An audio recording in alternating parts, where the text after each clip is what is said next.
Hare Bhakti Vedanta Swami Nityanamrita Namaste Saraswati Deve Gauravani Pracharane Hare Vishesha Shubhavati Pashtarati Chadarati Hare Shri Krishna Chaitanya Prabhu Nityananda Shri Advaita Gadadhara Shivadari Gaura Bhakta Vrinda Hare Krishna Krishna Krishna Hare Hare Hare Rama Rama Rama Hare Hare Kalapachala Bharate Krimet Kabhata Hare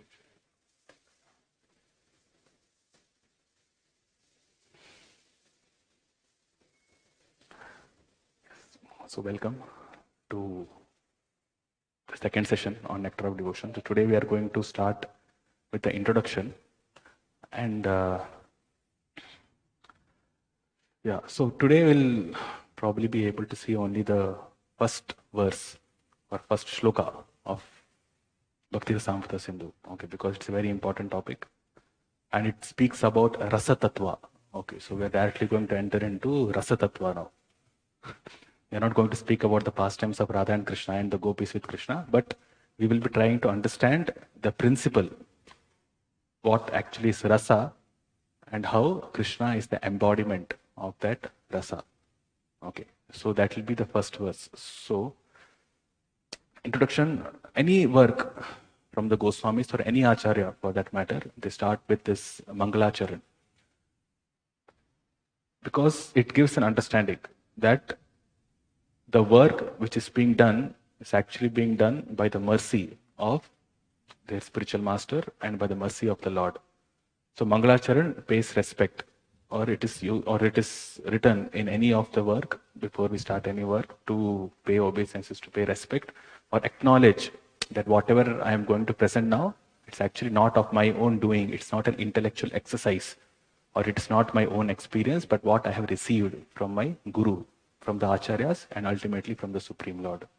So all the works, they start with Mangalacharan.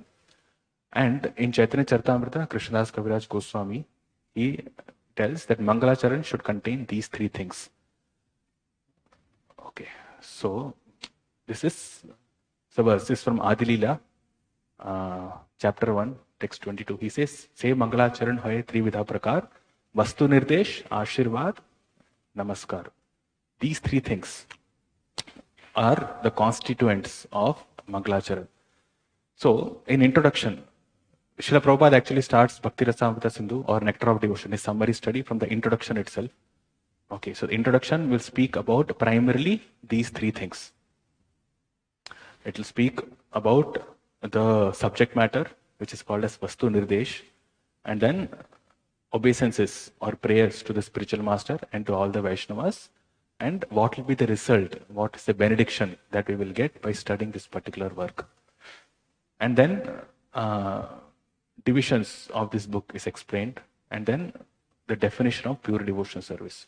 So two most important things here, which we will be concentrating on, is the first verse and the last two verses, which is 1.1.1, the Vastu Nirdesh, subject matter of Nectar of Devotion, and then the definition of pure devotion service. We are already aware of this definition. We know those who have been in this movement for some time, or at least even for 5 months, they would know this verse. Anya vilashita shunyam jnana karma dhyanavritam anukulyana krishnanu shiranam bhaktiruttama. So this will be the 11th verse. And then sarvapadi vinirmuktam tatparatvena nirmalam hishikena hishikesha sevaram bhakti ruchyate. So this is the 12th verse. So we'll be focusing on 11th and 12th verse and the first verse, which we are going to discuss today. So this is the division. So first verse is the Vastu Nirdesh, which is basically defining the subject matter of this book. So what are we going to discuss about? This is what we are going to discuss about, and this will be the goal or focus of the whole presentation of this book. So that is Vastu Nirdesh. Then Guru Vandana and Vaishnava Vandana. This is from text 2 to 4.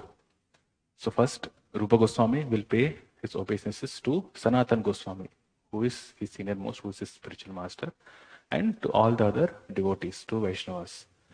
Then Grantha Vibhaga is there. And this also includes the Ashirvad, or what we are going to attain. The definition of pure devotion service, Uttama Bhakti, is from 11th and 12th text. Okay. And just one more thing I wanted to mention. Somehow skipped my mind. Okay, so this is what we are going to see. Yeah, just one thing to note is that I have kept the verse numbers here. So in this whole course of Nectar of Devotion, how we are going to follow is uh, Srila Prabhupada did not provide any verses. In the whole of Nectar of Devotion, you will not find even single verse directly from Bhakti Rasamrita Sindhu or from references also. What he gives is only translations and his summary. So his purports are included within the summary text itself.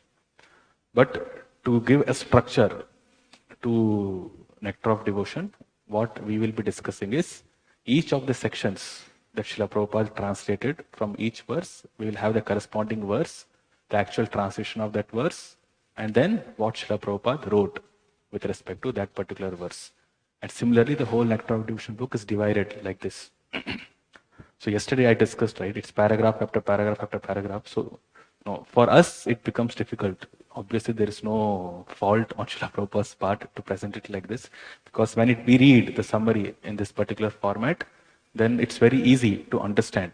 Okay, rather than getting into the technicalities of structure and other things, whatever we need to understand devotional service and to practice devotional service, it's all very easily graspable in this paragraph format. It's just like an essay. We keep on reading and we understand the concepts of pure devotional service. But because we are studying this book, we are making a study, and Srila Rupa Goswami presented it in this verse format, shlokas. So therefore, we are trying to make a structure of how, and this also will give us a very good appreciation of how Srila Prabhupada line by line, word by word, followed Srila Rupa Goswami when giving his summary on Bhakti Rasamrita Sindhu. Okay.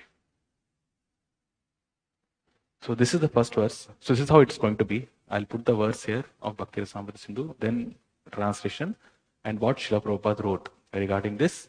And we'll also try to structure that. We'll divide the sentences. We'll have some in between headlines if there are multiple paragraphs involved for that particular verse. And we'll try to understand it in that way. So today, we'll be discussing this first verse itself, and most of it will be reading, and we'll try to understand what Srila Prabhupada is trying to present. If you remember, yesterday we discussed that Srila Prabhupada wrote his translation and purports to the first 25 verses of Bhakti Rasamrita Sindhu. Okay. We will not have the time to go through all the 25 verses in that format of translation purport, but because this first verse is quite important, it defines the subject matter of this book. For this, we will spend some time today's session. Probably today it will be finished. If not, we will continue tomorrow also, and we will discuss. So there, Srila Prabhupada wrote a very amazing purport. It was written in a Back to God magazine in 1960. So we'll go through that purport, and we will see how Srila Prabhupada presents the actual subject matter.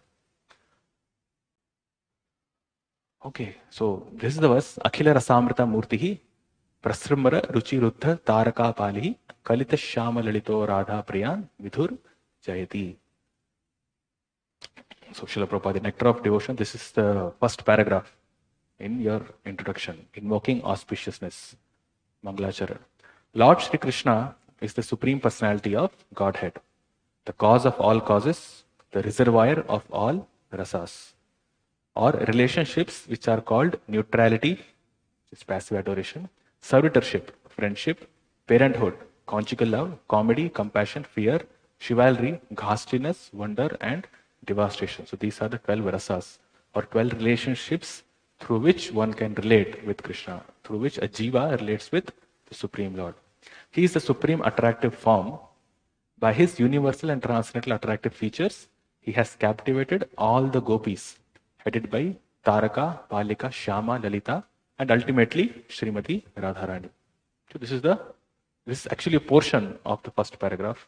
The first paragraph continues to the next verse also, where Srila Prabhupada gives his prayers to Srila Bhakti Siddhanta Saraswati and to Srila Rupa Goswami. So we'll read this also. Let his lordship's grace be on us, so that there may not be any hindrance in the execution of his duty of writing the Nectar of Devotion. Impelled by his divine grace, Srimad Bhakti Siddhanta Saraswati Goswami Prabhupada.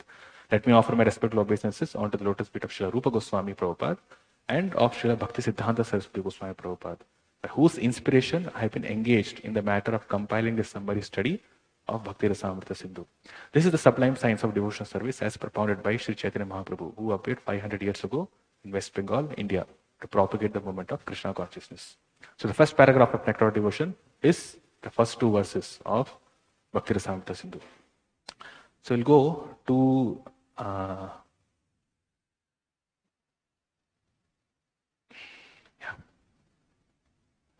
So this is what Srila Prabhupada wrote in 1960. He gave a word-to-word meaning. Akhila means all-inclusive. Rasa is mellow or zest. We'll see what zest is. Amrita, nectar, murti, form. Then Prasrumbara, expanding, attractive features, controlling Taraka and Pali, influenced by Shama, Lalita, and he controls, or he is, anyway, we will see the translation. Lord Shri Krishna, who is the dearest consort of Srimati Radharani, exists eternally with all glories. His all-inclusive personality, mellow, transcendental in his eternal form. By the expansion of his multi-attractive features, he is the controlling deity of the cowherd damsels like Taraka, Pali, with influence over Shyama and Lalita. So we'll see, indirectly we see, this is, if we see from a hindsight, this is what Srila Rupa Goswami wrote as his first verse. And what did he see? He spoke about Krishna, who is Akhila Rasamrita Murti. And then he speaks about the gopis. Just now we discussed that there are these 12 rasas, right? But directly he mentions the gopis. So it gives us a couple of things that we should understand. One is the highest form of rasa is exhibited between the gopis and Krishna. And we know this because Srila Prabhupada has mentioned several times in his lectures and in books. So this is the highest form. And this work of Bhakti Rasamrita Sindhu, or the Nectar of Devotion, by following the principles given in this book, we will be able to come to that position of experiencing or relishing the highest rasa, which is found between the gopis and Krishna. Okay, so that is one thing that we get from here. Another is that the rasa which Krishna exhibits, or he is the Akhila Rasamrita Murti. We'll see the definitions in more detail. So this is directly experienced the highest by the gopis. Okay, so one is that we can also come to that particular level, and the understanding is the highest rasa which is being discussed in this book is actually experienced by the gopis. Okay, so Srila Prabhupada in his purport, he speaks first about Krishna, how he is Akhila Rasamrita Murti. Akhila means complete. Rasa Amrita. So this rasa is not mundane. This rasa is Amrita. We discussed this in preface yesterday. And he's the Murti. He's the personification. He's the embodiment of all rasas. So his whole form is actually made up of bliss. He's bliss personified. He's rasa personified. So he's Akhila Rasamrita Murti. And devotees have direct relationship with Krishna. And they can associate or have a relationship with Krishna according to their own proclivity. So Krishna can exhibit all rasa. He can reciprocate with any living entity in any type of rasa, in all the 12 rasas. But every specific living entity will have its own constitutional rasa with Krishna, or constitutional relationship with Krishna. Normally when we speak of constitutional relationship, it's as servant of Krishna. But as we advance in devotional service, then the purification happens. The senses are purified and our eternal position is revealed, where our eternal constitutional relationship with Krishna is also revealed. So it can be in any of these 5 forms: Shanta, Dasya, Sakhya, Vatsalya, and Madhurya. So our relationship with Krishna can be in any of these 5 forms. And then the other 7 forms, other 7 relationships, other 7 rasas, they're exhibited or they are used for, they're actually called as secondary rasas, which are primarily manifested only within this material world. And in the spiritual world, it's these 5 rasas which are manifested. So once a devotee goes back to Godhead, he associates with Krishna in one of these 5 rasas. And we'll be discussing this in detail. Srila Prabhupada actually in his purport, he gives a very good explanation or elaboration of all this particular point. So first, he speaks about the personality. Krishna is the supreme personality of Godhead. Because without a person, there cannot be any relationship. Relationship means it can be only between 2 people. There cannot be reciprocation between something which does not have a form or which does not have a personality. And Krishna, being the embodiment of all rasas, he has a supreme transcendental form. Lord Sri Krishna, who is the personality of Godhead in this eternal form, is glorified because he has endeared himself by his acts of benevolence in disseminating the different kinds of rasa or zets. So endeared himself, Srila Prabhupada, it's a very poetic way. You see, this explanation or the writing which Srila Prabhupada gives here is explained in a very poetic manner. So endeared himself means he has become dear to his devotees because of his act of benevolence, because of his act of compassion. And what is that compassion? He has disseminated the different kinds of rasa. He, being the embodiment of that rasa, what he has done? Through his act of benevolence, by act of his compassion, he has also made us, his parts and parcels, as one with him to experience or to relish that rasa, to have the relationship with him. So that is an act of benevolence by the absolute truth. He does not need to, he does not have to, but still he does. Still he wants to give pleasure to his devotees. So therefore he has endeared himself. The devotees have become so dear to him, or rather, he has become so dear to the devotees because of his act of benevolence, of sharing this ocean of rasa, of which he is the embodiment.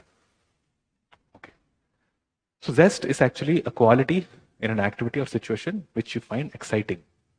So it's a rasa, means it's mellow, it's a taste, but then there's enthusiasm also involved. It's exciting. So, we have experience of that also. If you are going to go on a trip, for example, or if you are going to buy something new, which we have been thinking to buy for a very long time. And people, they want to go to different places. IT people want to go to America. We discussed this yesterday. So, there's an excitement. So, there's some rasa involved. So, there's enthusiasm also to experience that. So, zest is actually a very good word. Srila Prabhupada uses to translate as rasa. Means there's enthusiasm and there's an intense desire to experience that rasa that's going to result from that activity for which we are enthusiastic about. Okay, so that is called as zest. And Krishna, who's the embodiment of all this enthusiasm, of all this rasa, is very willingly ready to share all that with us. So therefore is very benevolent. Rasa is psychologically described as sense perception in the mundane world, in the sense that our experience of rasa is when we satisfy our senses. But the sense perception which we experience in our material conception of life is a perverted reflection of the reality. The reality is approached by self-realization of understanding the all-inclusive personal form of the Supreme, who is all-attractive, Sri Krishna. So the name Krishna is itself derived from the word Karshyati iti Krishna. Karshyati is one who attracts. And why does he attract everybody? Because he's the personification of rasa. Because we, the living entity, is always hankering after happiness. Correct? We always want to enjoy. We always want to hanker after happiness. We want something to relish. And Krishna is the supreme object of relishment. He is the embodiment of rasa. He is Akhila Rasamrita Murtihi. So therefore, every living entity has attraction towards Krishna. Only because we have forgotten that being contaminated within this material world, this eternal attractiveness towards Krishna is also covered. And therefore we are struggling to cultivate our attraction towards Krishna, to love Krishna. But actually it is there, inherent within us. And Krishna is the embodiment of all attractiveness. So therefore his name is Krishna. He is all attractive. The very name of Sri Krishna is suggestive of a conception of complete attraction by dint of wealth, strength, influence, beauty, knowledge and renunciation. So Srila Prabhupada, in so many places during his lectures, he said, we get attracted to a person who is very wealthy. We get attracted to a person who exhibits strength, who has lots of influence over others, who is very beautiful, or who exhibits knowledge, and who is very renounced. The sadhus or those who are renounced, they're attractive. So naturally that attractiveness is there. But the original storehouse or warehouse of all attractiveness is Krishna. And that is because he possesses all these features, the 6 opulences in fullness. So therefore he is the object of attraction for every living entity. So if we connect this with what we discussed yesterday in preface, the rasa that we experience within this material world is incomplete. The taste which we get from our so-called sense gratification is incomplete. And if we have to have experienced the complete sense gratification, but yes, in one sense, enjoy the transcendental senses in association with Krishna, that is completeness, that is fullness. of the living entity. That's because the Krishna is the most attractive person. Complete embodiment of all these opulences combined together in their fullness is exhibited by the manifested activities. You see, activities of the Lord when He is out of His causeless mercy within our view. So, all these opulences are exhibited in His activities, in His pastimes. Therefore, Krishna as a person is Akhila Rasamrita Murti, but at the same time, His pastimes or activities are also Akhila Rasamrita Murti. Therefore, you see, in Srimad Bhagavatam, the devotees are always eager to hear about Krishna, about Krishna's activities, about Krishna's pastimes.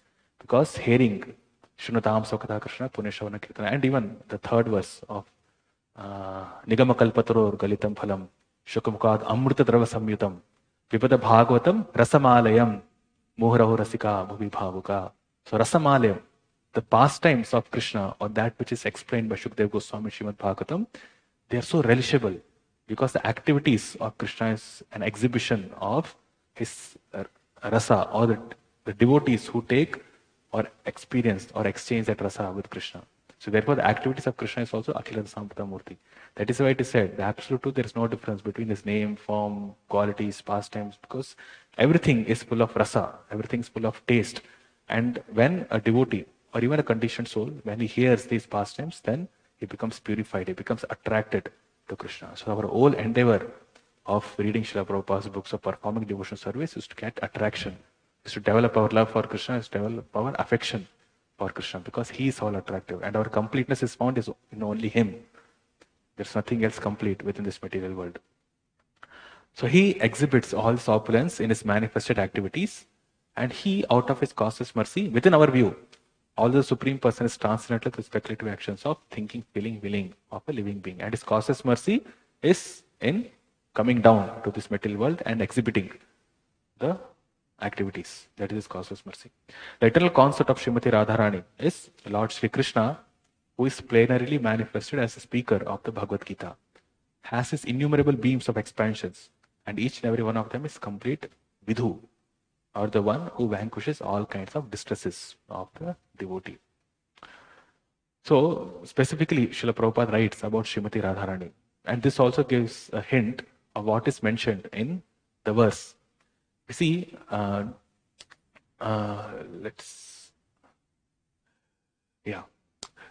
when speaking about these gopis, Taraka and Pali, and Shyama and Lalita, Srila Rupa Goswami writes that by his attractive features, he is the controlling deity of cowherd damsels like Taraka and Pali. So he controls them, the gopis. Okay, Taraka and Pali, they actually belong to one different yutha, they belong to a different group. And Shyama and Lalita, they belong to a different group. Okay, and with influence over Shyama and Lalita.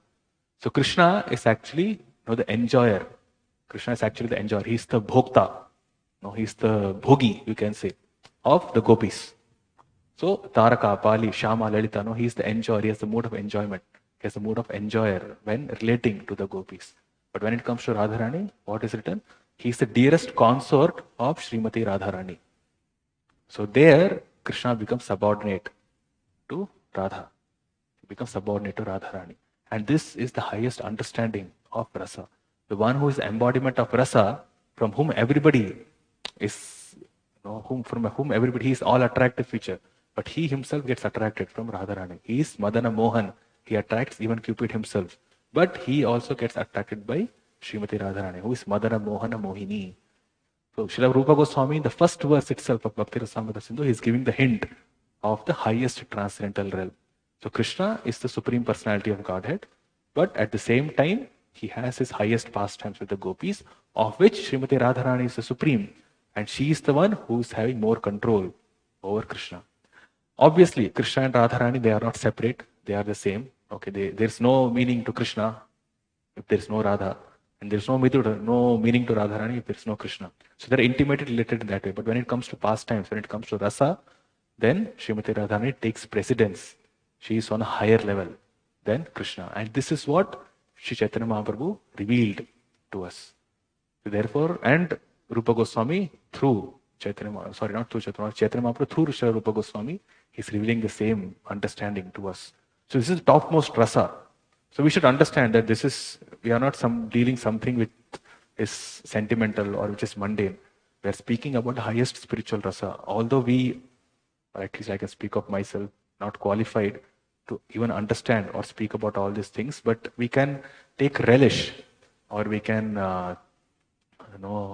take relish, and we can be happy about the fact that at least this is available to us. And if we endeavor for it, then it is within our grasp. Not to say that we are trying to grasp it, but Chaitanya Mahaprabhu, by his mercy, he has opened the storehouse of love of Krishna. And these pastimes are available to us. So this is a very golden opportunity for us to progress and be a recipient of this transcendental exchange of mellows between Radha and Krishna, and between Krishna and the gopis. So that is available to us. So that is the point. And this is very important for us to understand, because through Bhakti Rasamrita Sindhu, through our study, this is what our approach is going to be. We are going to go through all these different processes, the 64 limbs of devotional service, which will take us to this particular position. Okay, so therefore it's quite important. So we should not think of it as something which is beyond our reach. It is beyond our reach if Chaitanya Mahaprabhu's mercy is not there. But because Chaitanya Mahaprabhu's mercy is revealed through Rupa Goswami, through Srila Prabhupada, it is available to all of us. And therefore we should take full advantage of it. So this is what we should endeavor for. So Krishna is all attractive with his transcendental qualities.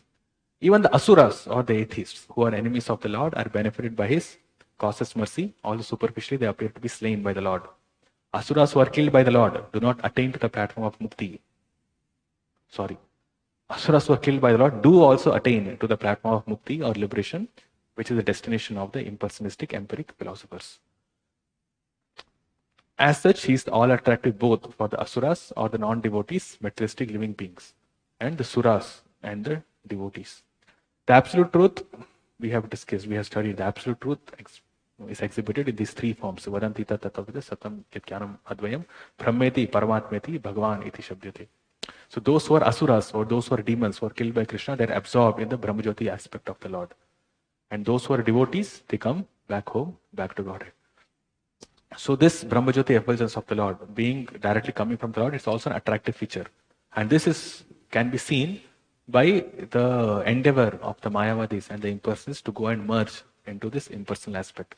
They don't have anything to do within this material world. They are not ready, or they are not ready, but they don't want to have anything to do with this material world. They don't want to relish the rasas, the perverted and mundane rasas within this material world. They want to go and merge into Brahmajyoti, because Brahmajyoti is also attractive. So impersonalists, they go to Brahmajyoti, and the asuras also go to Brahmajyoti. So Srila Prabhupada, in one of his purports, he writes, so therefore there is no difference between the impersonalists and asuras. Those who are transcendentally trying to come and merge into Brahmajyoti, they are not different from asuras. Therefore, Mayavadis are all asuras, impersonalists are all asuras. Right? So, because their destination is the same. Even an asura, who is so inimical to Krishna, who just wants to kill Krishna, can go to the Brahmajyoti. And impersonalists also want to kill Krishna. They want to kill the personality, the form, the name of Krishna. So because they also have this inherent tendency, the subtle tendency to kill Krishna, therefore they also go to Brahmajyoti only. If they do not make any offense. They make offense, then they go to hell. Okay. So he's all attractive for both asuras and for the devotees as well. And he is glorified evidently both by the suras and asuras. In the battlefield of Kurukshetra, Krishna was glorified even by the opposite camp of Arjuna. And Bhishma addressed Lord Shri Krishna to be the relative of Arjuna, the victorious warrior. And those who died at the battlefield of Kurukshetra attained the highest stage of liberation simply by fixing up their eyes over him while dying in the battlefield. So they went back home, back to Godhead, because they were focusing their attention on the form of Krishna. By his fullness of opulence, and on account of his being the one without the second competitor, and his being the Lord of all creatures, he is worshipped even by the supreme directors of the cosmic creations. So this is indirectly a hint to all those people who are attracted towards the different demigods or worship. They are not attracted to anything material, but when I say material, in the mundane realm, to gross material objects, but they worship the demigods. But even those demigods, they're attracted by the eternal form of Krishna. And what to speak of the demigods? Demigods basically means here the supreme directors. This is Lord Brahma and Lord Shiva. So even Lord Brahma and Lord Shiva, they are attracted by the transcendental personality of Krishna. And what to speak of the demigods? Even Lord Narayana is attracted by Krishna. You see in Srimad Bhagavatam in 10th canto, Arjuna, a Brahmana, whenever he had a son, his son used to die. And he complained that to Arjuna. And Arjuna, with his bow and arrow, he tried to somehow mitigate or stop the Brahmana's son from dying. But he could not do that. So then, Krishna, okay, anyway, it's a pastime, so we'll not be discussing that much. So Arjuna and Krishna actually went to that place beyond the shells of this universe, to the place where Mahavishnu resides, where Karnadaksha Vishnu resides. And it happened such that these Brahmana's children were actually taken by Mahavishnu. And the reason for that was because Mahavishnu wanted to have a darshan of Krishna. Mahavishnu is non-different from Krishna, being an expansion of him, but still, even the form of the Lord, the Vishnu Tattva form also, they are attracted towards Krishna. So Krishna does not attract only the living entities, but is attractive to all his expansions also. Even Lord Balaram is attracted to Krishna, and therefore he wants to serve him in all the 5 rasas. Shantarasa, Dasya, Sakhya, Vatsalya, Madhurya. In all the rasas he wants to serve Krishna, because Krishna is the embodiment of all the rasas. And from the perspective, we can see that Srimati Radharani, she attracts Krishna also. So therefore, Radharani is supreme for Gaudiya Vaishnavas. It's an understanding, it's a proper understanding, but it's from rasa point of view, from relationship point of view, from transcendental mellow point of view. For us, Radharani is supreme. This is the actual teaching of Gaudiya Vaishnavism. But Krishna is also supreme, because Krishna is the supreme personality of Godhead, and Radha and Krishna are non-different from each other. From Tattva point of view, Krishna is the supreme. And there's no meaning to Radha without Krishna. So therefore, for Radharani, Krishna is all attractive, he is the supreme. And for Krishna, Radharani is the supreme. Okay, this is the proper understanding. So even the forms of Lord, as in his Narayana forms, in Mahavishnu forms, they are also attracted to Krishna. So everybody is attracted to Krishna. He's attractive even by his personal decorative features.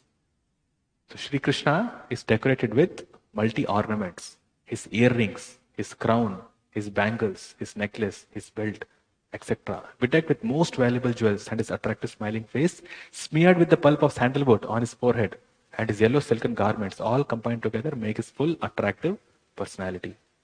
So even his ornaments are attractive. The whole Bhagavatam Puranam is practically a vivid description of his fullness of attraction. And at the beginning of the same, Lord Shri Krishna is discriminated from all other planetary manifestations or incarnations, with emphasis on his becoming the original form of Godhead and the personality of Godhead as he is. Ete chamsha kalapamsha Krishnastu Bhagavan Swayam. So the full manifestation of Bhagavan is the personification of Krishna. Even Lord Vishnu is Bhagavan. Narayana in Vaikuntha is also Bhagavan. Mahavishnu is also Bhagavan. Kshirodaksha Vishnu, Karnodaksha Vishnu, Garbhodaksha Vishnu, they are all Bhagavan. The incarnations of the Lord, Nrsimhadev, Vamanadev, and all the other incarnations, they are also Bhagavan only. But the complete absolute truth, the fullness, exhibition of all the 6 opulences, along with being the embodiment of Rasa, Akhila Samrata Murti, this is applicable only to Krishna. It's not even applicable to Lord Narayana. Okay. And actually Srila Prabhupada writes about this in the first canto itself, that of the potencies of Krishna, 93% of it is exhibited by Lord Ramachandra, the Lord Narayana, and the Vishnu forms in Vaikuntha planets. And around 84% is exhibited by Lord Shiva, and 78% is exhibited by living entities, the topmost being Lord Brahma. But the full 100% of all the qualities, transcendental qualities and opulences is exhibited only by Krishna. So Akhila Rasamrta Murti, this word is applicable only to Krishna, not even to Narayana's forms. Okay, because they are also attracted by Krishna. So this, therefore, Srimad Bhagavatam, in another perspective we see, Srimad Bhagavatam therefore is the topmost Purana because it directly speaks about this. It speaks about Krishna. It speaks about Akhila Rasamrita Murti. And actually this is very vividly and very elaborately explained in the last Sandarbha of Srila Jiva Goswami. Priti Sandarbha, he explains all these different rasas, whatever we are seeing in Bhakti Rasamrita Sindhu. Srila Jiva Goswami takes all these concepts from Eastern Wave. What is given in Eastern Wave is in Bhakti Sandarbha. And what is there in the southern, western, and northern ways, they are more elaborately explained in Preeti Sandarbha. So Jiva Goswami, following the footsteps of Srila Rupa Goswami, explains all these details. And he gives very specific examples from the pastimes of Krishna as to which devotee is having what kind of relationship with Krishna and how he relishes it.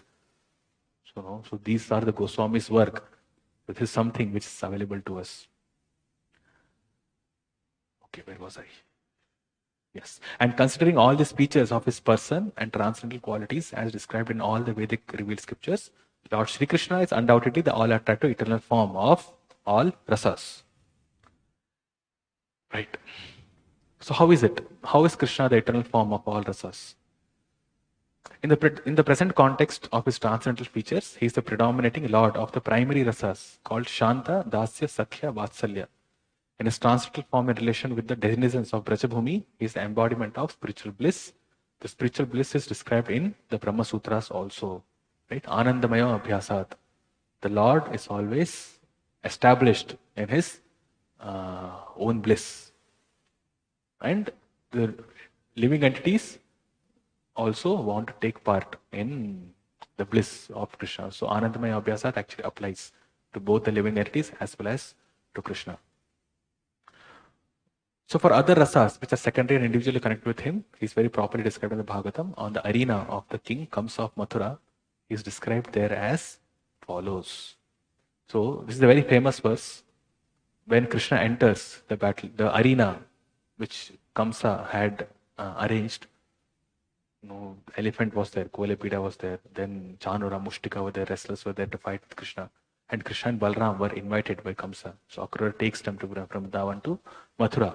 So when Krishna enters this arena, the different people in this whole arena, they related with Krishna in different ways. And actually they related in all the 12 rasas. This verse of Srimad Bhagavatam says how Krishna related, or the devotees related with Krishna in all these 12 rasas. Different devotees, or different, not devotees, but even non-devotees. They also exchanged some amount of rasa with Krishna. So we'll see this, no? First is when the wrestlers saw Krishna, they saw him as Mallanam Asmi, thunderbolt for the wrestlers. Okay, so this is which rasa? Veera rasa, right? It's Veera rasa. Okay, anyway, I should not be asking this because I have not explained the different types of rasa. I'll tell you what rasa it is. It's Veera rasa because there's an exchange of chivalry. Naranam Narabara. For ordinary man, he is the most perfect form of man. So it's Adbhuta rasa, where people are amazed, they're astonished by looking at Krishna. Strinam Smara Murtinam. For the women, he appeared to be personified Cupid. Or the most desired of the opposite sex is Shringara rasa or Madhuri rasa. Gopnam Swajanam. For the cowherdsman, he appeared to be the most beloved kinsman. So it's Sakhi rasa, and it also has Hasya rasa included within it. This is the Acharya's commentary. Rupa Goswami says that Hasya rasa, laughter. They're amused that Krishna, who is our friend, he's entering this arena as if he's going to defeat all these wrestlers. What is this? So they're laughing. So this Hasya rasa is there involved along with Sakya rasa. Then Asatam Kiti Bhujam Sasta. For the culprit-minded rulers, he appeared to be the most redundant governor. So here it's Raudra rasa. They are fearful of Krishna. Saying he is going to come and chastise us. No. Yeah, it's Raudra rasa, I think. Anyways, it's one of these two, Raudra or this thing. Okay. And Swapitro Shishu. For the parents, he appeared to be a small child. This is Vatsalya rasa. Vritya Bhojapate, he appeared to be death personified before the king of Bhoja or Kamsa. This is fear. Correct. So that was Raudra rasa. This is Bhayanaka rasa. This is fear. Because what is a living entity or conditioned soul fearful of? Ultimately death. That instills that fear. So those who, the king of Bhoja or Kamsa, he saw Krishna as death personified. So he, being a non-devotee, completely inimical to Krishna, he was also exchanging secondary rasa with Krishna. So even non-devotees are exchanging relationship with Krishna, but it's perverted in its perverted form. And as I mentioned, these 7 rasas, subordinate rasas, are specifically manifested within this material world. So fear of Krishna is manifested within this material world. And Virata Vidusham, he identified himself with the all-pervading universal self for the less intelligent person. Shanta rasa. Sorry, this is horror. Bhayanak rasa. You remember in the 11th chapter of Bhagavad Gita, when Arjuna saw the universal form, he was completely fearful. He was horrified, or he was in a shock. That is Bibhatsa rasa. Okay, so universal form, manifestation of universal form is Bibhatsa rasa. And he appeared to the mystics to be the absolute truth. This is Shanta rasa. Yogis, they are seeing the absolute truth, which is Shantarasa. There is no relationship with him at all. For the Vaishnavas or to the descendants of Vishnu, he appeared to be the highest worshipable deity. This is Dasyarasa or the Vrishnis. And thus, known to the respective knowers according to the respective power of knowing him, the Lord Sri Krishna entered the arena of King Kamsa accompanied by his elder brother Sri Baladev. So all these 12 rasas were experienced just by looking at Krishna.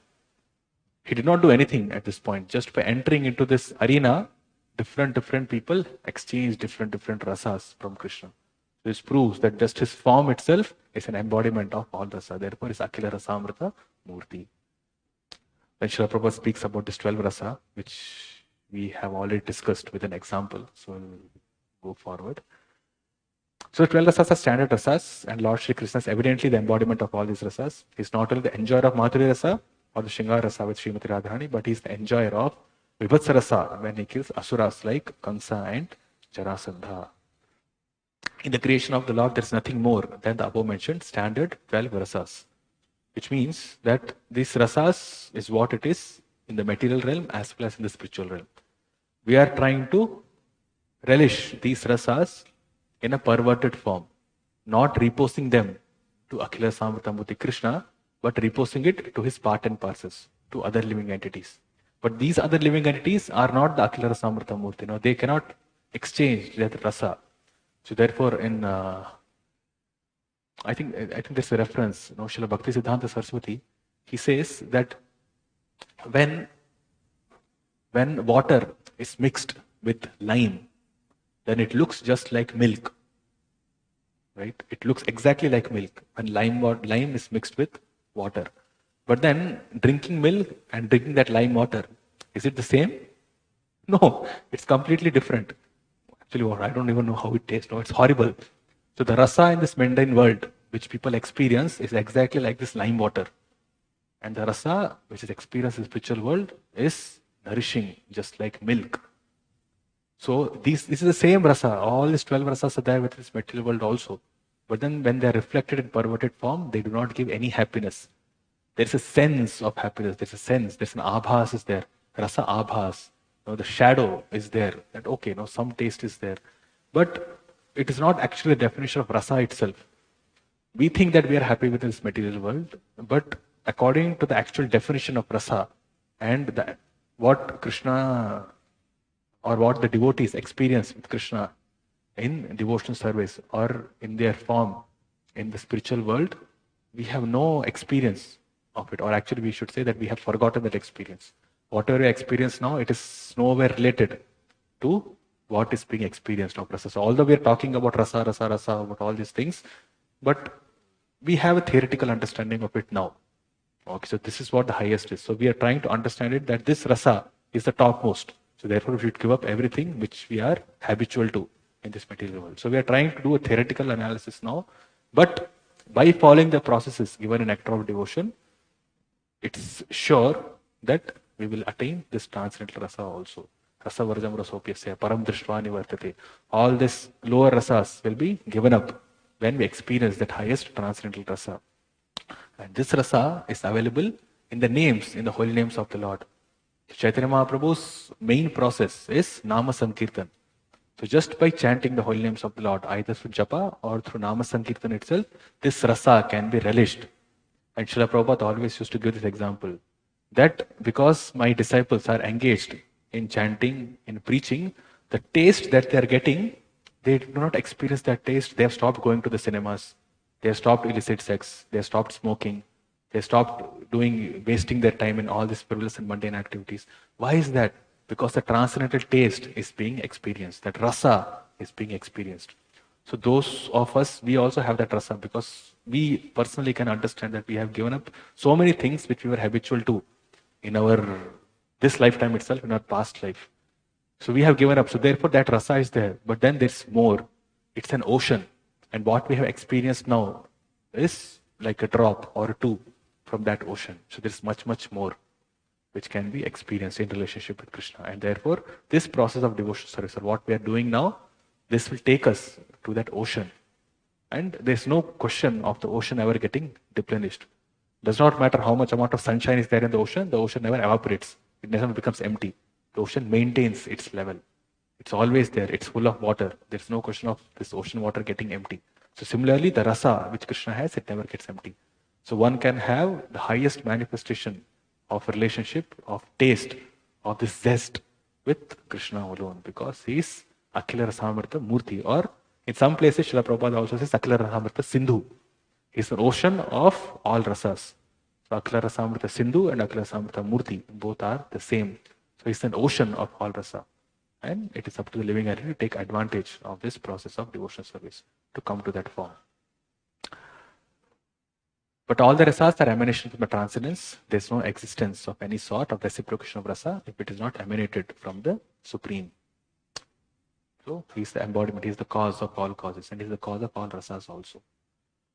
Everything that be has its original source of emanation. So in Vedanta Sutra it said Janma Tasya Yataha. He is the fountainhead of all the rasas as described above. And as such, the rasa in relation with him becomes absolute in nature. The Lord being the absolute truth, any one of the above rasas is absolute in nature in relation to the of reciprocation with his service.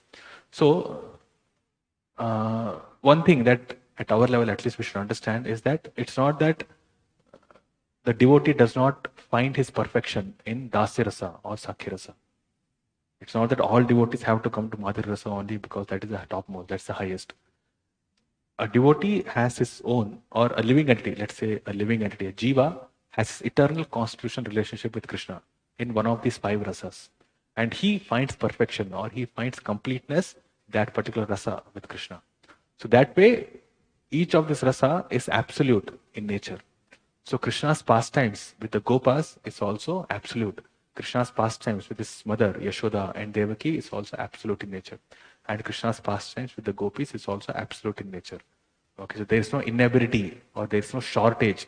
There is no limitation in any of these things. So this also gives us an understanding that those who take up devotional service but want to jump into the pastimes of Krishna with the Gopis, because of the contamination, it's bound that they will misunderstand this. And the proper understanding or perfect understanding is that Krishna's pastimes with his servants, with the Gopas and its parents is as transcendental and as absolute as Krishna's pastimes with the Gopis. Okay, so one should not try to jump directly into 10th canto, into the pastimes of Gopis, thinking that is the highest and everything else is the lowest. Some devotees or deviants whom we mentioned about in yesterday, they don't even think or they don't speak about Bhagavad Gita. They say, oh, Bhagavad Gita, I don't know what is there. Krishna is speaking to Arjuna about philosophy and all. This is Jnana Marg. We are Rasikas. We will only take up Krishna's pastimes with the Gopis. But Srila Prabhupada, if you hear his lectures carefully, he very specifically told. And even in Srimad Bhagavatam, in the 1st and 2nd canto, he very clearly writes, Krishna's pastime of creation of this material world itself, it's quite purificatory. Itself is absolute in nature. And we must know this. We must try to understand these pastimes of, this creation pastimes of Krishna in the form of Mahavishnu, Garbhodaksha Vishnu, Kshirodaksha Vishnu. Like this. We should try to understand Krishna's pastimes in Kurukshetra, the battle of Kurukshetra, all his instructions that he gives us, because that is also absolute in nature. So all these different things, Krishna, his personality, all his activities, not only his activities in Vrindavan, but all his activities in Dwaraka, in Mathura, in Hastinapur, in Kurukshetra, everything is transcendental, everything is absolute. And at our level, we have to make an endeavor to understand all these pastimes. These are all absolute for our level. So that's why in Srimad Bhagavatam, although it is speaking about Krishna, there are pastimes of other forms of the Lord also.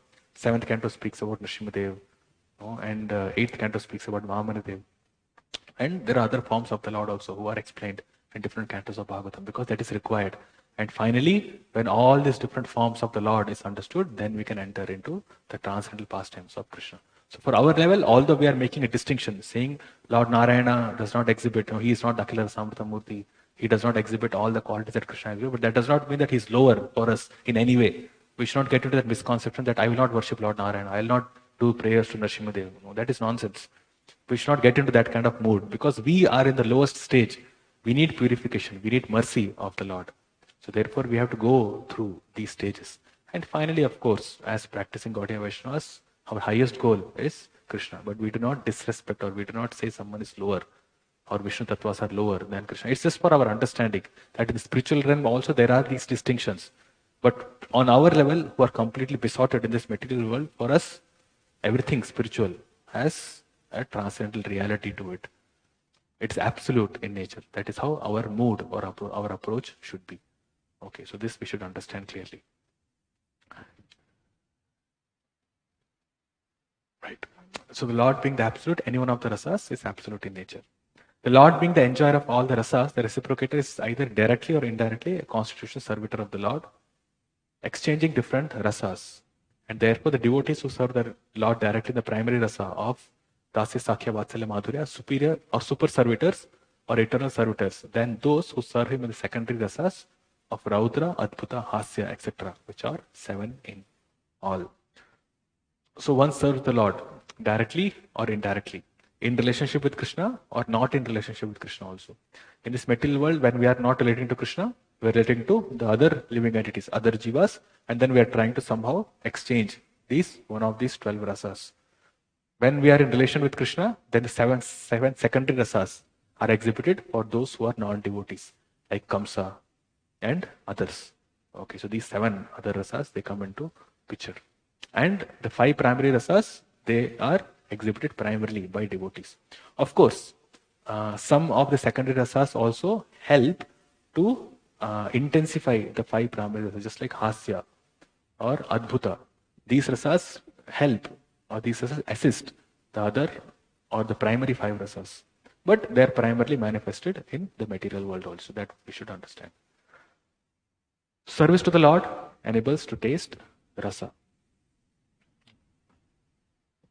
Actual position of the living being is to serve the Lord and nothing more. The living being cannot become absolute master at any stage of his existence, namely materially or spiritually. Materially, he can falsely pose himself as master and he is baffled in his attempt. And such servitude desires to annihilate his existence by becoming one with the Lord. So this is referring to the impersonalist. The desire of becoming one with the Lord is not even within the jurisdiction of the Shanta Rasa. So those who want to merge into the Brahmajyoti, they are not even in Shanta Rasa. Okay, so they have no relationship at all. That's why they are also merged in Brahmajyoti along with the Asuras. And therefore, except the 5 primary rasas, all other rasas are exhibited outside the spiritual realm. But his oneness is transcendently realized in the 5 primary rasas. Because in the absolute realm, there is constant reciprocation of the primary rasas between the Lord and his eternal reciprocators. Reciprocators here mean the living entities, the jivas. Qualitatively, there is no difference between the Lord and the servitors. In absolute realm, there is no difference between Radharani and Krishna, and between Yashoda and Krishna, and so on. So remember, in Ishopanishad, we spoke about this ekatvam anupashyati. This oneness. We spoke about the concept of oneness, ekatvam. So this is the actual understanding of ekatvam. Qualitatively, we are one, but quantitatively, we are different. And the purpose is the same, the exchange of rasa. It's not that we want to associate with Krishna. It's that Krishna also wants to associate with us. We are actually more dear to him, and he can exhibit much, much more love for us because we are limited. We are infinitesimal while he is infinite. So his affection for the jivas is actually much more than how much jiva can reciprocate. So we should never think that it is my endeavor or what I am doing is what it is. I am trying to love Krishna and all. We should not think that Krishna does not have any affection for me or he is not taking personal interest in us. Krishna is actually each and every moment he is thinking only about the benefit of the jivas. It's just that us, the stupid jivas of this material world who does not want to look forward to Krishna. We want to enjoy separately from Krishna and therefore we are struggling here. But actually Krishna wants to reciprocate with us. He wants to have a relationship with us. It's actually said that each devotee has a very specific service, a very specific relationship with Krishna in the spiritual world, which nobody else can take. No other jivas can take that our position in the spiritual service to Krishna. No other jiva can take. So, no, it's not that, and this is this photo is there, or this painting is there, where Krishna is there. He's being uh, tended, or he's being okay. His mother Yashoda is doing something to Krishna. Actually, what do we say? He's tendering to Krishna, and one of his servants is tying anklets to Krishna. And what does Krishna do? He keeps his hand on the servant's head. Okay, so he's directly reciprocating with Krishna. It's not that Krishna is reciprocating only with the gopis, or only with his mothers, or only with his friends. Even those who are doing the menial service to Krishna, who are in Dasirasa also, Krishna directly interacts with them. He personally interacts with them. Okay, so that rasa is there, that relish is there. Therefore, we should not think that we are lost totally. What we have to do, we have to do. We have to engage in devotion service. We have to render service to Krishna. We have to cultivate that affection and love for Krishna. And Krishna is always ready to accept us. So therefore, in the absolute realm, there is no difference. There's unity. There's a very deep relationship with Krishna. And we discussed this. Actually, I spoke about this in Isha Upanishad also. That it's not that because Jiva has come to this material world, he has severed his connection with Krishna. It's not like it's a thread which has been cut. No. The connection is eternal. We're eternally connected to Krishna. Krishna is always there with us. Being his part and parcel, being the spiritual living entities, our connection with Krishna is never cut. It's always there. It's eternal. It's transcendental. It's spiritual. It's never cut. It's just that we have forgotten it. So therefore, it is our stupidity alone which is stopping us from relating to Krishna, from experiencing that relationship. So we just have to understand what is available to us, and how, if we are not taking this process of devotion service seriously, what are we missing out on? Right? The reciprocators in the absolute realm and in the relative world are essentially and qualitatively one and the same. We'll discuss this. The Lord is the immense source of supply of the rasas, while the living entities are recipients, only in their different capacity. So the Lord is the ocean, and we, the living entities, are like taking buckets from that ocean. So he is the ocean, and we are taking some rasa from him, exchanging relationship with him. That's all. The parts and parcels have therefore limited potency to enjoy, and as such, the part and parcels of the Lord cannot be actually said as enjoyer in the proper sense of the term, because our enjoyment is limited. We are not Akhila Rasamrita Murti. We are not Akhila Rasamrita Sindhu. The actual enjoyment is with Krishna. He is bliss personified. He enjoys Anandamaya Abhyasat. But we take some portion of it. So therefore we are subordinate enjoyers. He is the predominator, and we are predominated. Although the rasa of reciprocation is equally partaken both by the Lord and the servitors, the Lord is the predominator enjoyer, while the parts and parcels are predominated enjoyers. Real enjoyment of the living entity is realized in that way. Otherwise, he can simply merge himself with the Lord by annihilating his constitutional position as he is emanated from the Supreme. Second rasas manifest in the relative world. We already discussed this. And this, we'll read this. When the Lord therefore desires to enjoy the secondary rasa with servitors, such reciprocation is brought into existence in the relative world by the desire of the Lord. You see, when the Lord wants to fight, then what does he do? He sends some devotees to the material world, and then he fights there. Famous example is this Jaya and Vijay. Although the pastime happened in such way where the Lord did not reveal that he has an intention to fight, okay, it came through an indirect form of the Kumaras approaching Vaikuntha gate, and the Jaya and Vijay doing an offense, and they cursing them, and Jaya and Vijay then taking their birth in this material world. But what is the actual purpose? The Lord arranged this pastime because he wanted to fight with them. Okay, so the Acharyas explain this. He wanted to fight with somebody.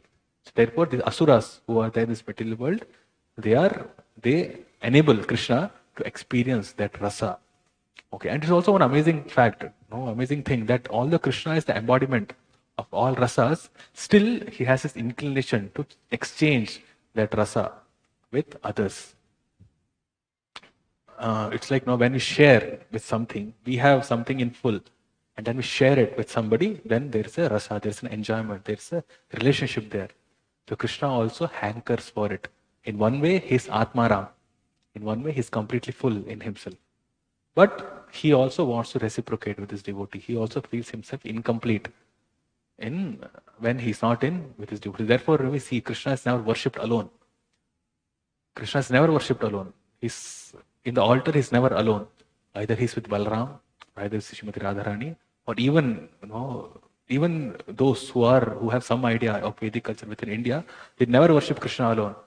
A cow would be there at least, minimum. Gopala Krishna, a cow will be there at least, because Krishna likes to be with his devotees. Minimum a cow. We are not minimizing the cow. Obviously, the whole spiritual world is called as Goloka. It's the loka of the cows. The gopis are called as gopis, those who take care of the cows. And the cowherd friends of Krishna are called as gopas, who take care of the cows. So cow is the most important animal that's there. But the point is that Krishna is never worshipped alone, without his devotees. Okay, so Krishna likes to be with his devotees. He exchanges. So therefore, although he's Atmaram, he's full in himself, but still he wants to reciprocate with his devotees. So that is there. So he wants to enjoy. So when he wants to enjoy the secondary rasas of horror, of fear, of shock with other devotees, then he comes to this material world. He arranges the pastime. And indirectly he arranges. Although this is his main goal, his main intention. Therefore, the Vibhasa rasa displayed between the Lord and Kamsa also terminated in the liberation of Kamsa on account of Sri Krishna's becoming the absolute person. Because the Lord is absolute, even when he kills devotees, they get to the absolute truth. It's one of his forms. Merging to the Brahma Jyoti also is getting into the absolute truth itself. This actually Srila Rupa Goswami explained as we read in Bhakti Rasamrita, the Nectar of Devotion, that when we say that or when it's mentioned in Shastra that the demons or the Rakshasas who were killed by Krishna, they attained the Supreme Lord. It means they merged into Brahma Jyoti because they are not devotees. They do not have the qualification, or they have not cultivated that attitude of loving a relationship with Krishna. So they cannot enter into the spiritual world.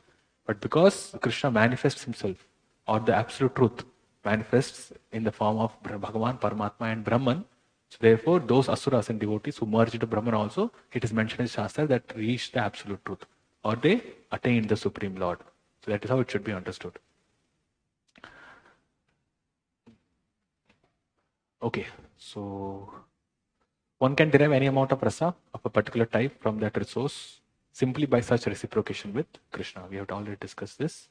One should therefore always meditate upon Krishna to derive a particular type of rasa according to one's choice and under proper direction of the spiritual master.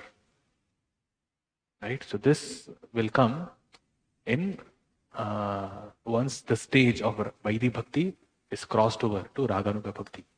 So if you remember yesterday while discussing the divisions of the section that we are going to discuss in Nectar of Devotion, we discussed about these couple of things. The first way we speak about Samanya Bhakti. Second way we are speaking about Sadhana Bhakti, which has two things, two divisions. Vaidhi Sadhana Bhakti, following the rules and regulations, and Raganuga Sadhana Bhakti, okay, where the spontaneous affection for the Lord is invoked. And then Bhava Bhakti and Prema Bhakti.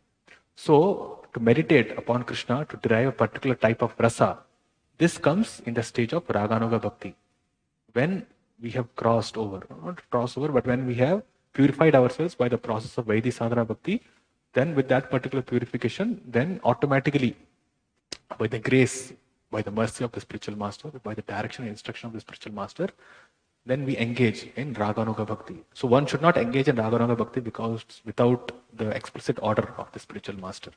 Spiritual master knows what's the advancement level of the devotee, whether it's a neophyte, is a Kanishta, Madhyama, which level he is in. So he would recommend to do a particular type of devotional service, or devotional service should be under the guidance of the spiritual master. So that is why it's very important to take Diksha. Some people say that Diksha is not required. Prabhupada is the spiritual master like this. But personal attention is required in the progressive life of a devotee. So therefore the spiritual master will reveal what our stage is, how we are supposed to render devotional service. And the relationship between the devotee and the spiritual master is what blossoms into finally the relationship with Krishna. So it's like a bud. This example is given of a creeper which goes to the spiritual world, and we have to water this creeper of devotion.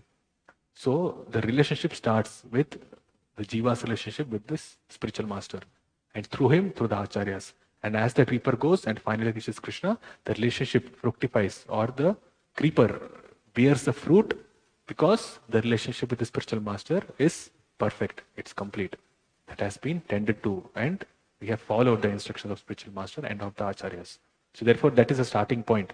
Without following the spiritual master, without taking shelter of the guru, without following the directions given by the acharyas, this fruit of love of Godhead will not be manifest. It will not fructify. So whatever we are discussing now, this rasa and other things, we cannot speculate and say that I will do this devotional service, I'll do this particular thing, and then I'll reach the Supreme Lord. I'll discuss the pastimes of Krishna and Radharani, pastimes of Krishna and the gopis, although I have no idea whether I'm qualified or not, but still I'll discuss, I'll still read those pastimes and then confuse that with mundane rasa also. This will not take us to the spiritual realm. So therefore, for those who take up devotional service, conditioned souls like us, who initially come to devotional service, we approach the subject matter of pastimes of Krishna in Vrindavan in a very respectful, in an awe and reverence manner. That is the mood that we should have. We should know that we are not qualified. We cannot understand this in complete. We cannot experience it of what is being spoken here. But still, because my spiritual master has given this, Srila Prabhupada recommended us to read Bhakti Rasamrita Sindhu. He recommended us to read Krishna book, where the pastimes of Krishna in Vrindavan is mentioned. He gave us Srimad Bhagavatam, so therefore we approach these things in a respectful manner. And by that, we purify ourselves and finally become qualified to get to that level. So we do all our activities because the spiritual master, the guru, is asking us to do so. So our progress in devotional service is something which the spiritual master should monitor. Okay, from practical point of view, the spiritual master and the senior disciples also come into picture, but it's quite dynamic. Okay, it's quite dynamic. So we'll not get into all these details now, but the point that we should understand is that to do or to engage in Raganuga Bhakti, it requires advice or guidance from senior devotees, from spiritual master. Like this, one cannot take up Raganuga Bhakti thinking or imagining something. Oh, I want to become a gopi, so therefore I'll follow this particular gopi. I want to be the mother of Krishna, therefore I'll take up this kind of attitude of service. It's not speculation.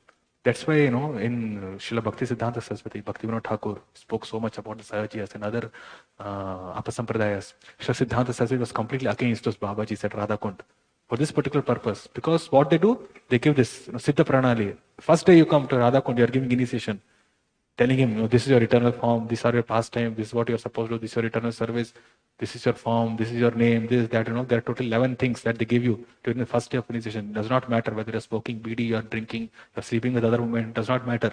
First day you're giving this Siddha Pranali, done. And then you go to the spiritual world. This is all speculation. Totally useless, totally bogus, just takes you to hell. It just leads you to hell. No progress in devotional service will happen. So therefore, these subject matters should be approached in a proper way. And this guidance is given in Nectar of Devotion. That's why we are studying this. Okay, we have to follow the proper process. So this Krishna conscious movement has started with Srila Prabhupada. It is for that particular purpose, where we are getting this guidance so that we do not get deviated. Therefore, we should approach the subject matter very cautiously and very respectfully to understand what we are supposed to do in our life. So Krishna reciprocates according to our desire. Again, we have discussed this, so we'll just skip through. And if you want to read this, it's there in Veda Base, in the Back to Godhead magazine. It's from the year 1960. So you can do a search and read it from there. Or else if you want it, then I can share it with you later. So you can go through, because we don't have the time to go through each and every line. But it's an amazing purport. So you can go through this purport. If you want, you can just let me know after this class. I'll share it with you. So highest quality of service is exhibited by the gopis. The quality of service to Krishna in the highest plane form is exhibited by the gopis, and such service is eulogized in the Bhagavatam in the following words. What is that penance which the gopis had performed so that they are privileged to enjoy the drinking of the nectar of Lord's beauty, which is as much unfathomed as his other opulences? It's a translation from one of the verses. And we have this verse.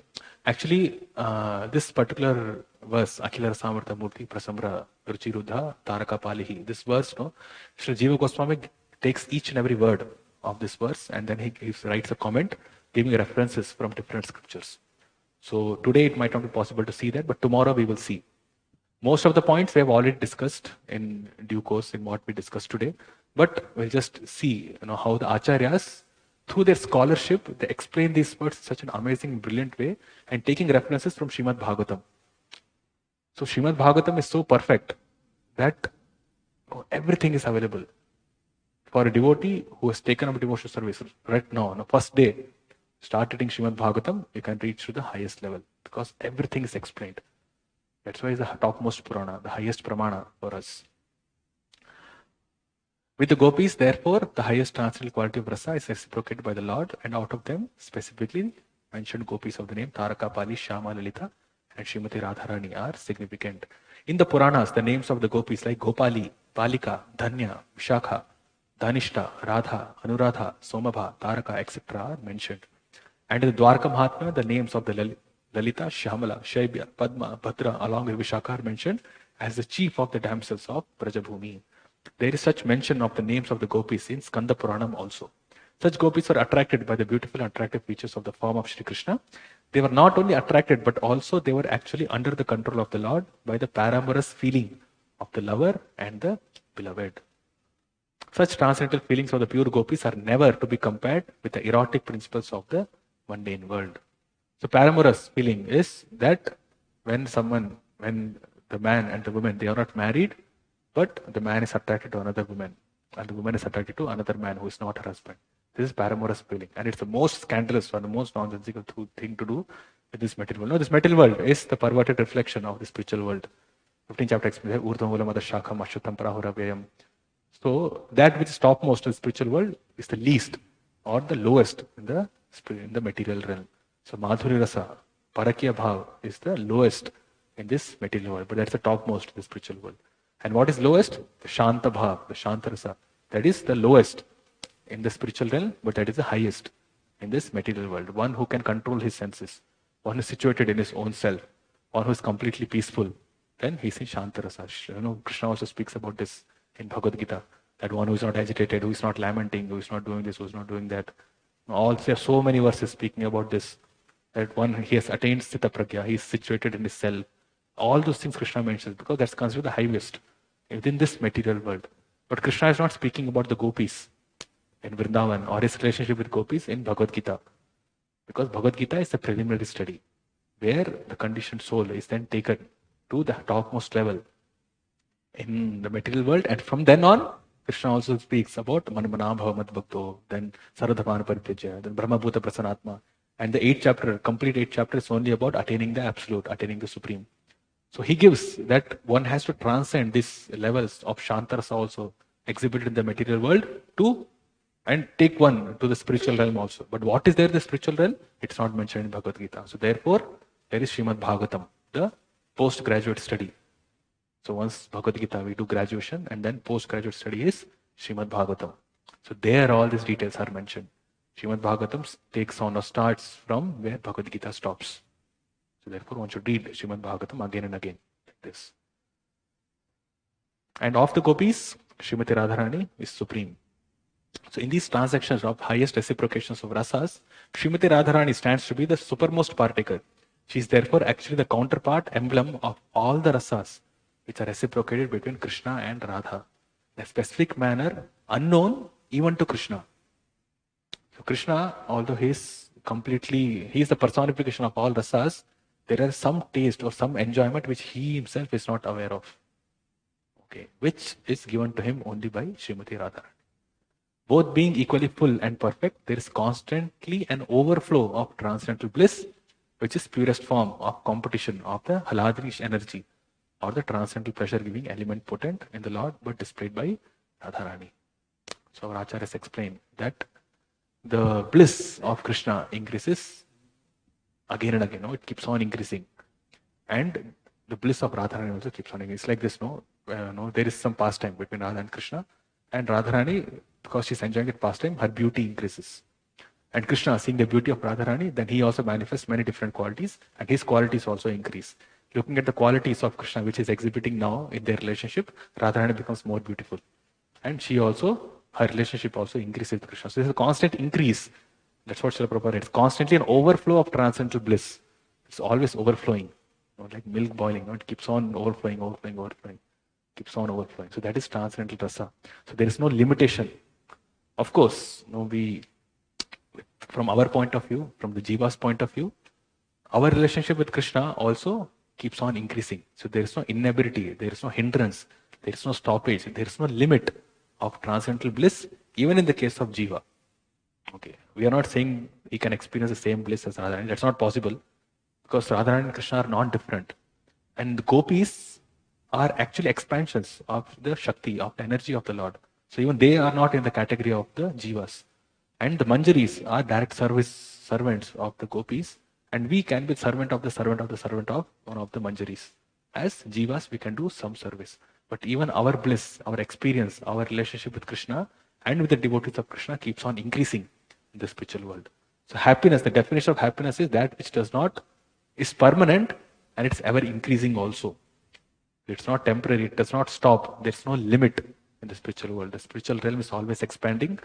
The experiences are always expanding. The qualities are always expanding. Everything's expanding in the spiritual realm. Whereas in material world, everything's limiting. Everything is getting destroyed at each and every moment. The nature of the material world itself is destruction. It's Martya Loka. Everything gets destroyed. Everything becomes short. As the Yuga progresses, Satya, Trita, Dwapar, Kali, everything becomes lower. Satya Yuga, some qualities were there, good qualities, it becomes lower in Trita Yuga. It becomes even more lower in Dwapar Yuga. And Kali Yuga, it's totally gone at the end of Kali Yuga. So everything reduces. And then someone has to reboot. Krishna has to reboot again. And then Satya Yuga comes again. So the injection has to be given to sustain it or to bring in all the good qualities. But no such injection is required in the spiritual world. By its own nature, the spiritual realm's nature itself says that it's always increasing, it's always expanding. Everything's expanding. Happiness is expanding. Sat, Chit, Ananda, everything's expanding. That's how it is. So therefore we should desire to go there. We should not rot in this material world. That's the point. The highest rasa manifested in Radha Kund. In the Uttarakhand of Padma Puran, such reciprocation of highest transcendental mellows is affirmed by eulogizing the place called by the name Radha Kund, where Lord Krishna and Radharani exhibited the reciprocal fullness. Radha Kund is therefore as much dear to Sri Krishna as Srimati Radharani. So there is no difference between Radha Kund and Radharani. And you relate this to what was discussed in Nectar of Instruction. Ultimately, Radha Kund is the topmost place. This is the place where the fullness of the bliss of Krishna is manifested. So therefore he likes. Which place Krishna likes? Radha Kund the most. In Dwaraka, Rukmani is mentioned as the topmost queen of the Lord, and similarly in Vrindavan, Radharani is the topmost of the gopis. The pastimeous functions of Vrindavan represent greater degree of rasa, reciprocation, than Dwaraka. So this, theoretically we can understand. Okay, according to us, from our point of view, it's an absolute realm as we discussed, but still, there is intensity of the rasa is more in Vrindavan than in Dwaraka. As such, Radharani is more conspicuous than Rukmani, which means that she is more obvious, or she is the direct reciprocation of rasa from Krishna is more prominent in Radharani than in Rukmani. And this is from the transcendental point of view. Okay, so she is there, the all attractive counterpart of the all attractive Lord, and therefore she is the highest embodiment of the Alahadani potency of the Lord. Voluntarily, the Lord bifurcated himself. Okay, it's not a good English, but still. In English, we cannot, it's not that Krishna actually split himself into two. No, it's not like that. But he expands, or he manifests his eternal bliss potency. His Akhilara Samrita Murti, his embodiment of bliss of all the rasas, and then he manifests from that rasa Srimati Radharani. So therefore, they are not different from each other. So he bifurcated himself as Radha and Krishna, and again joined together the still more attractive form of Sri Chaitanya Mahaprabhu. So in the mood of Chaitanya Mahaprabhu, which is, he has the form, takes the form of Srimati Radharani, but he is Krishna himself. So he takes that form. So it's more attractive form. In other words, the devotees of Lord Chaitanya Mahaprabhu are eligible candidates for approaching the fountainhead of all rasas. So those who follow Sri Chaitanya Mahaprabhu, who serve Sri Chaitanya Mahaprabhu, or engage in his Sankirtan movement, they can directly go back home, back to Godhead, to engage in, to be with Radha and Krishna. Okay, let's put it that way. So it's not that by worshipping Sri Chaitanya Mahaprabhu, we do not go to that realm of Golok Vrindavan. By worshipping, actually Acharyas explain, even Srila Prabhupada explains that, by worshipping Sri Chaitanya Mahaprabhu in Mayapur, in Navadvip, one can go to Golok Vrindavan in the spiritual world. Just by worshipping Chaitanya Mahaprabhu. Therefore, Gaur Nitai are not different from Radha and Krishna that way. So worshipping of Sri Gaur Nitai will take us to Goloka Vrindavan. There's no doubt about it. Okay, so yes, do we have time to go through all this? Yes, we do have time. Yes. So understanding Radha and Krishna. According to Jiva Goswami, the names of both Radha and Krishna are mentioned in the Rig Veda as Radha Madhava. Men with poor fund of knowledge and so-called adherents of the Vedas indulge in pragmatic discussions concerning Radha and Krishna without consulting the authoritative statements of the Goswamis, headed by Sri Rupa Goswami and followed by Sri Raghunath Das Goswami. So people discuss about all this different. They do scholarly analysis of the pastimes given in Srimad Bhagavatam, and they do commentary on Ujjwani Lilamani, on Vidagdha Madhava, Lalita Madhava, all these Goswamis work. They do big commentary, understanding the intricacies of all the Sanskrit words, dhatus, this, that, and all they do. But then it's just like, what did Srila Prabhupada say? He says it's like a person licking the bottle of honey. No rasa is experienced. Only the dust in outside of the bottle, that is what you will experience. Nothing else you can experience. So that is not the way, that is not the, the scholarly analysis is not the way to understand these things. So therefore, these men with poor fund of knowledge, means they do have knowledge, but it's poor fund of knowledge. And so-called adherents of the Vedas, they indulge in all these things. But how do we understand this? We understand this by consulting the authoritative statements of the Goswamis, headed by Sri Rupa Goswami and followed by Sri Raghunath Das Goswami. So this is the way of understanding these transcendental subject matters. Not by learning Sanskrit or not by doing this intricate analysis of all the subject matter. Sri Narottam Das Thakur therefore recommends to serious students of Rasa science to surrender onto the protection of the merciful Goswamis, who left all material association of aristocracy and comfort and voluntarily accepted the part of rigid mendicant, to bestow upon the fallen souls like us the highest gift of benediction. Right? What is it? Nana Shastra Vicharane Kanipano, Sadhano Sasthavko, Lokanam Hitakarino, Tribhuvane, Manyo Sharanyakaro. So for Lokanam Hitakarino, for giving, for benefit to the world, what do they do? They are respected for that and they are worthy of taking shelter. Manyo Sharanyakaro. They are respectful. They are the ones who should be honored. And Sharanyakaro. To them we should repose our surrender, or we should surrender on to them because they are engaged. Nana Shastra Vicharane Kanipano, Sadharma Samstapko, Lokanam Hitakarino, Tribhuvane, all over the three worlds. So Rupa Goswami is not doing only or their work. The Goswami's work is actually benefiting all the three worlds. It's not benefiting only those of us within this so-called planet Earth. The Goswami's work is benefited all over the three worlds, Swarga and below also. The transcendental science of the love affairs of Radha and Krishna is not a thing easily understandable even by the highest talented person and materialistic opportunists. Those who therefore try to realize the affairs of Radha and Krishna in puffed up manner of materialistic scholarship will vanquish in the womb of oblivion if they are reluctant to consult the books left by the Goswamis. Bhakti Rasamrita Sindhu, on which we are attempting on an English version following the footprints of the Goswamis, is the first of a series of books in this connection. This preliminary study in the science of devotional service is therefore cautiously done by boring the transcendental subject within the purview of a serious student. By boring means by making an intense attempt to present this transcendental subject matter to the purview of the serious student. So we should be serious to understand Nectar of Devotion. Okay, so I'll stop here. Okay, and there are some references which we'll read tomorrow, and we'll also see the commentary of Srila Jiva Goswami, which we can do in a fast manner, okay, because we have discussed many of the points. And after that, we will try to get into the next verse. We will see the divisions, an overview of the divisions, quick 5-10 minutes. And then we will get into the definition of pure devotion service and what does it entail. And we'll also see the commentary of Jiva Goswami and Vishwanath Chakravarti Thakur for that. So this will be only for this first 12 verses. Okay, we are going to follow this process. After this, then for the characteristics of pure devotional service, some aspects we will take some from the commentaries to understand it better. And then after that, it's going to be Nectar of Devotion. Okay, we'll go through the subject matter as Srila Prabhupada gave us. So this initial subject matter, if you understand it clearly, then we are clear with what we are supposed to do or why we are doing this study. And after that, then what we are supposed to do can be done in a rapid manner. So this first week or till Friday, we'll try to complete the first chapter, till chapter 1. So tomorrow we'll try to complete the introduction, if possible, or else we'll extend that to till Thursday also, maybe first half an hour. And from Thursday, the next 1 hour, and Friday, 1.5 hours, we'll try to see the actual definition of pure devotional service. And if you're not able to complete that, maybe we can do a class on Saturday also. This is important, okay, because the Acharya's commentaries are very good.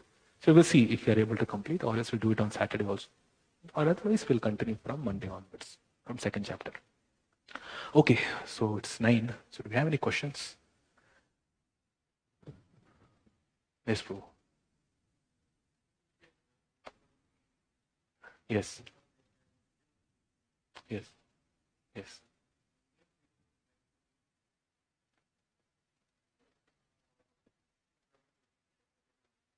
Okay, so those who fought in the battlefield and who took darshan of Krishna when they were leaving their body, did they go to Brahmajyoti or go to the spiritual world? They went to the spiritual world because they had an appreciation for the form of Krishna. I'll try to get a reference for this. Okay, I think it's explained in first canto of Srimad Bhagavatam. Srila Prabhupada did write that. So let's be authentic and authorized. I'll get a commentary. We'll find out what Srila Prabhupada says, and then I'll answer this. Yes.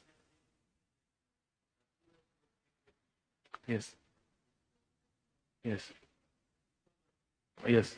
Yes. Yes. Yeah, because they had inimical attitude towards him. They had inimical attitude towards him. So therefore, the Lord could engage, or they could only merge into Brahmajyoti. That's the reason. Because the inimical attitude is there. Although this we will see actually in the definition of Uttama Bhakti, Anya Vilashita Shunyam, this specific point is explained and elaborated upon by Srila Prabhupada as well as the Acharyas, Jiva Goswami and Vishwanath Chakravarti Thakur. They speak about this point. That how, although Kamsa was, okay, I'll mention it now itself. Kamsa was always thinking about Krishna, but still he's not considered a devotee. A devotee should always think about Krishna. Kamsa was always thinking about Krishna. Why is he not a devotee? We will see. Okay. So we will see tomorrow. Tomorrow, day after tomorrow, we will see. Okay. Anything else? Okay, so we'll stop. Srila Prabhupada ki Nectar of Devotion ki